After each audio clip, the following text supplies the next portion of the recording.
Assalamualaikum warahmatullahi wabarakatuh. Nashkurullah syukran katsiran bi qiraatil hamdalah ala hidayati wa taufiqi alladhi nahnu na'isu biha. Ashkurukum syukran jazila ala masa'idatikum bil huduri fi hadzal fas. Sawfa sirra alaikum khutbati ala lughatil Indonesia khususan arju minkum afwan in wajadtum fiha khata'at. Pada hari ini saya akan mengomentari tentang pembagian bid'ah. Imam Izzuddin membagi bid'ah itu kepada 5. Yang pertama bid'ah yang wajib, misalnya khutbah Jumat di dalam bahasa Indonesia atau bahasa Inggris dalam bahasa masing-masing. Khatibun nas ala qadri unqulihim. Berkhutbahlah kepada manusia sesuai dengan tingkat bahasa mereka masing-masing. Jadi khutbah Jumat itu memakai bahasa masing-masing, tapi rukunnya masih tetap dalam bahasa Arab. Rukun khutbah yang 5 itu. Nah, ini namanya menurut saya, Imam Izzuddin tak mengatakan begitu. Saya mengatakan ini bagian dari bid'ah wajib. Yang kedua, Izzuddin mengatakan ada yang bid'ah sunnah, mandub lah, sunnah. Apa dia yang sunnah itu?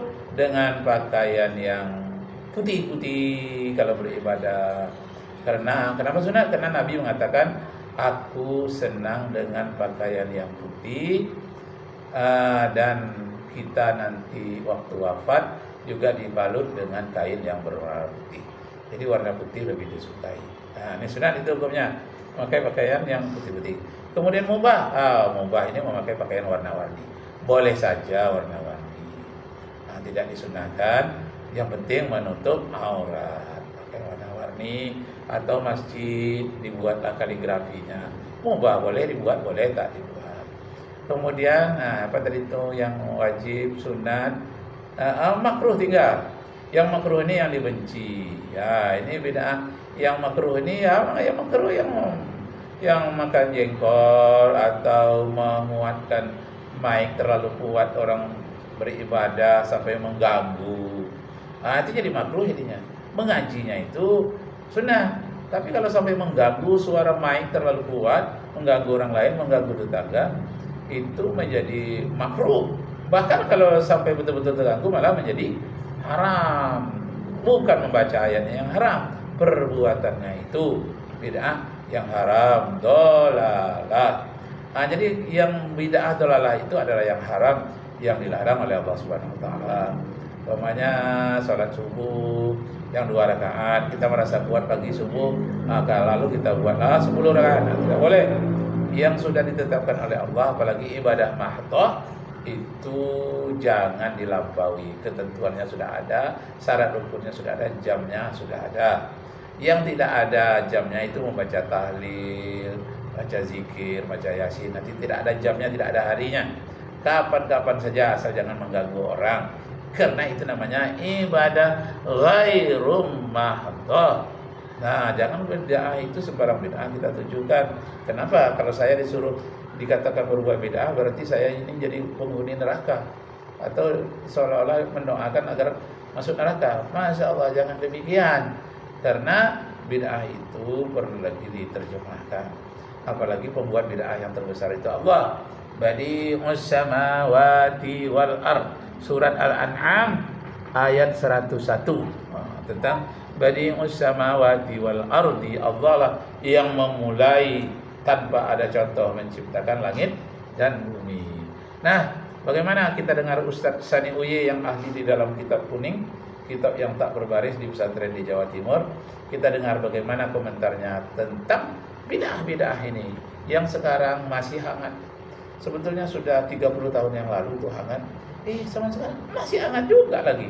Kenapa? Karena ada medsos yang mengompor-ngompori, yang sudah dingin menjadi hangat kembali.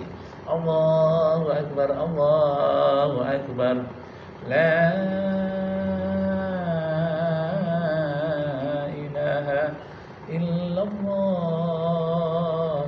wallahu akbar, Allahu Akbar, walillahil hamd. Nah, kita dengarkan Ustaz Sani Uye. Masyaallah. Alhamdulillah. Dengan bilang khawatir dituduh bid'ah. Kalau memang mau ilmiah, ini Pak ya, ini kitab Imam An-Nawawi. Ini kitab Rawdatul Talibin karya Imam An-Nawawi, Pak. Ini ada kitab Al-Majmu' Syarhul Muhadzab. Ini juga karya Imam An-Nawawi, Pak. Ini kitab Minhajul Talibin wa Umdatul Muftin. Ini karya Imam An-Nawawi, Pak. Ini kitab Al-Azkar. Ini juga karya Imam An-Nawawi, Pak. Di semua kitab ini, Imam An-Nawawi, Pak, menganjurkan kita melafadzkan niat. Jadi kalau Anda Wahabi atau Bapak Firanda Andirja anti tidak mau melafadzkan niat, silahkan. Itu hak kalian semua para. Nah, itu kesimpulan mereka melafalkan. Kalau saya berpendirian melafalkan niat itu seperti orang akad nikah, harus dilafalkan. Aku nikahkan engkau dengan anak wanitaku dengan maharnya seperangkat alat sholat tunai. Dijawab, itu niat di dalam hati, dilafalkan. Kenapa? Karena kita tidak bisu. Kalau orang bisu mungkin bisa diwakilkan atau disuruh mengangguk. Karena kita tidak bisu, dilafalkan. Untuk apa dilafalkan? Itu memperjelas. Nah, begitu juga dengan sholat kita lafalkan. Kenapa? Pertama, litakid, untuk menguatkan niat. Yang kedua, untuk menghilangkan was-was. Sholat apa? Saya zuhur apa asyar? Tapi kita sebut sholatul zuhur arba'a raka'atin adaan lillahi ta'ala. Nah, jadi yang pertama memperjelas niat, memperkuat. Yang kedua, menghilangkan keraguan-raguan. Yang ketiga adalah untuk menata hati kita. Jadi hati kita itu ditata bahwa kita sedang menghadap Allah. Allahu Akbar, Allah yang Maha Besar. Jadi dilafalkan niat itu adalah litakid, untuk menguatkan, dan kemudian untuk menghilangkan was-was dan untuk menata hati. Tatalah hati, jangan kau ingkari. Tatalah hati, pedoman hidup ini. Nah, jadi dalam rangka menata hati dilafazkan Allahu Akbar. Lafaz niat. Wahabi Al-Qutubi. Monggo, Anda tidak masalah tidak mau melafazkan niat, tapi kami minta tolong jangan membohongi umat Rasulullah sallallahu alaihi wasallam. Jangan atas nama Imam An-Nawawi dalam masalah melafadzkan niat. Imam An-Nawawi menganjurkan kita melafadzkan niat, sehingga aneh apabila ada orang yang tidak bermadzhab Imam Asy-Syafi'i atau kurang literasi atau tidak bisa ngaji kitab, kok sok-sokan atas nama Imam An-Nawawi tentang hukum melafadzkan niat, lalu berbicara kalau ikut Imam An-Nawawi dalam masalah melafadzkan niat maka tidak melafadzkan niat katanya. Astagfirullahaladzim. Nah, Bapak Ibu saudara-saudara sekalian, melafazkan niat ini sangat besar ini faedahnya. Misalnya Nabi Ibrahim menyeru ke gunung-gunung dulu tidak ada manusia. Hei manusia, segeralah menuju kepada Allah. Padahal tidak ada siapa-siapa itu. Kenapa? Itu untuk menguat niatkan Nabi Ibrahim. Bung Karno juga terhadap para pahlawan yang telah mendahului di makam pahlawan. Hei para pahlawan, kami meneruskan perjuanganmu. Seharusnya tidak dilafazkan, hanya dalam hati Bung Karno juga nggak apa-apa. Kenapa dilafazkan? Yang pertama supaya dengar oleh orang sekelilingnya bahwa kita itu tulus mengikuti jejak-jejak mereka. Apalagi mereka itu mendengar kok di alam kubur itu ucapan kita. Yang tak mendengar adalah telinga ini, tapi telinga hati mereka, roh mereka itu mendengar dan menjawabnya. Jadi niat itu dilafazkan untuk membantu niat, menata niat dan menghilangkan was-was. Sebaiknya diucapkan. Termasuklah kita tasbih mengelilingi Ka'bah. Labbaik Allahumma labbaik la syarika laka labbaik innal hamda wan ni'mata laka wal mulk la syarika lak. Dalam hati juga enggak apa-apa, tapi lebih bagus kita ucapkan. Di samping itu ada syiar. Ada syiarnya. Jadi niat itu dilafazkan wa niati yang baik, ada syiar di dalamnya. Allahu Akbar, luar biasa. Jangan berhenti baca. Astagfirullahaladzim. Sudah berkali-kali kami sampaikan di dalam kitab Minhajul Talibin wa Umdatul Muftin ini, Pak, Imam An-Nawawi sangat tegas. Kata Imam An-Nawawi di kitab ini, wan niyatu bil qalbi wa yundabu nutqu qabla takbiri. Niat itu di hati, namun dianjurkan melafazkan niat sebelum bertakbiratul ihram. Yang saya persoalkan bukan bukan firanda alergi melafazkan niat, bukan, Pak. Yang kami persoalkan adalah kenapa harus berdusta? Kenapa harus berbohong atas nama Imam An-Nawawi? Jangan berdusta, itu tidak boleh. Dalam satu hadis yang saya hafal semenjak lomba-lomba pidato dulu di Air Tiris. Saya lomba-lomba pidato dulu di Naga Beralih, MTI Naga Beralih Air Tiris, Tanjung Berulak, Pasar Usang Air Tiris, MTI Ranah tempat saya sekolah Air Tiris, kemudian di MTI Batu Belah Air Tiris. Saya ikut lomba-lomba pidato itu.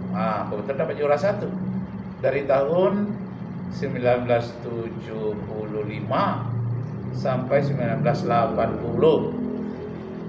Selama 5 tahun. Itu disebut saja nama Muhammad Rakib.